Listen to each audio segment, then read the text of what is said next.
उमर बिन अबुन से रवायत की गई है, उन्होंने फरमाया कि हुज्जाज ने मुझे अनस बिन मालिक को लाने के लिए भेज दिया और मेरे साथ कुछ गेवर सवार और कुछ प्यादे थे। चुनांचे में उनके पास आया तो मैंने देखा कि हजरत अनस बिन मालिक अपने घर के दरवाजे पर पाँव फैलाकर बैठे हुए थे।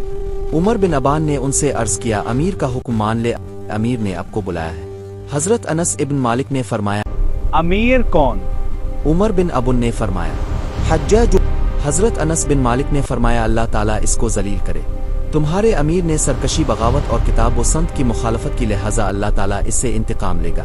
उमर बिन अबुन ने फरमाया, बात मुख्तसर कीजिए और अमीर के हुक्म का जवाब दीजिए। फिर हजरत अनस बिन मालिक उनके साथ चले आए तो हुज्जाज ने पूछा, क्या तुम अनस बिन मालिक हो? अनस बिन मालिक ने फरमाया, जी हाँ। हुज्जाज ने कहा, किया तो वो शख्स है जो हमें बुरा भला कहता और बद्दुआई देता है।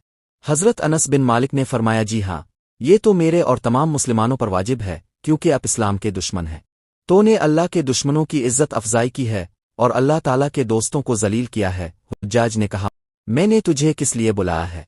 अनस बिन मालिक ने कहा, नहीं मालूम। हुज्जाज ने कहा, मैं तुझे बुरी तरह कत्ल करना चाहता हूँ। हजरत अनस बिन मालिक ने फरमाया, अगर मैं तेरी बात के सही होने का यकीन रखता तो अल्लाह ताला को छोड़कर तेरी इबादत करता, और रसूल अल्लाह के फरमान में शक करता कि उन्होंने मुझे एक दुआ सिखाई थी और फरमाया था, जो भी सुबह के वक्त ये दुआ करेगा, इसको तकलीफ पहुंचाने पर कोई शख्स कादिर नहीं हो सकेगा और ना किसी को इस पर कुदरत हासिल हो सकती है, और आज मैं सुबह ये दुआ कर चुका हूँ। हुज्जाज ने कहा, मैं चाहता हूँ कि आप मुझे वो दुआ सिखा दे।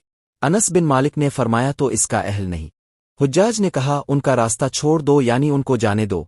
जब हजरत अनस बिन मालिक वहां से निकले तो दरबान ने हुज्जाज से कहा, अल्लाह ताला अमीर की इस्लाह करे, अब तो कई दिनों से इसकी तलाश में थे, जब अपने उनको पा लिया तो उनको छोड़ दिया।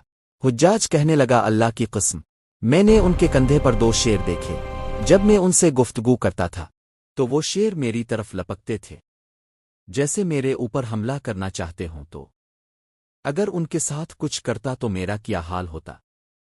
फिर जब अनस बिन मालिक की वफात का वक्त करीब आया तो उन्होंने वो दुआ अपने बेटे को सिखाई।